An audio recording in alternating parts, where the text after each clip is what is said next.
What are you holding when you're holding the Bible? That's our question. A biography. One of the many things that sets human beings apart from the rest of creation is that we are the only species of creatures that we're aware of today that tells stories. Human beings weave stories and narratives together to make sense of the world and make sense of their lives in it. We can't help it.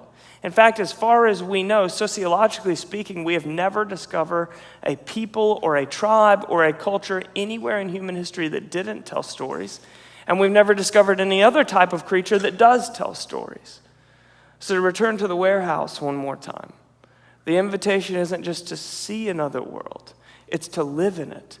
It's to climb out of the warehouse window, to climb out of the illusion of our own control and to join a better story. In the words of Dallas Willard, the teachings of the Bible, no matter how thoroughly studied and firmly believed, can never by themselves constitute our personal walk with God. They have to be applied to us as individuals and to our individual circumstances, or they remain no part of our lives. The information within Scripture matters profoundly for who you become. And the information within Scripture does not dictate who you become. That's why sometimes Christians with the right information can be the best people that you've ever met. And other times Christians with the right information can be the worst people that you've ever met. Because information alone doesn't change us. Even the right information alone doesn't change us. Love changes us. And love is much more personal than information. And so is the Bible. See, the surprising claim hidden on page after page of the Bible is this: you are a word spoken by God. Creation has this pattern. God said, and there was. God speaks and light is torn from dark. God speaks and vegetation breaks human soil. God speaks and animals of every variety are teeming. There's flocks of birds over Alaska. There's stampedes in the Amazon. God speaks and you came kicking and screaming into a crowded and expectant hospital room. Ephesians chapter 1, for he chose us in him before the creation of the world to be holy and blameless in his sight. He chose us. The English translation chose comes from the Greek root word lego, meaning to speak. A more literal translation is God spoke us before the creation of the world.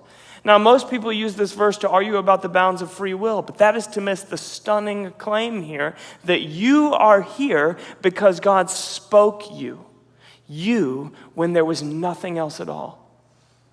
Against a pitch black canvas before God cut light from dark or filled the earth with produce or had animals of every kind teeming about it, before any of that, you were a thought on his mind and a word on his lips. The Bible, properly understood, is more memoir than it is philosophical theory. At its most basic level, what you're holding when you're holding the Bible is a biography.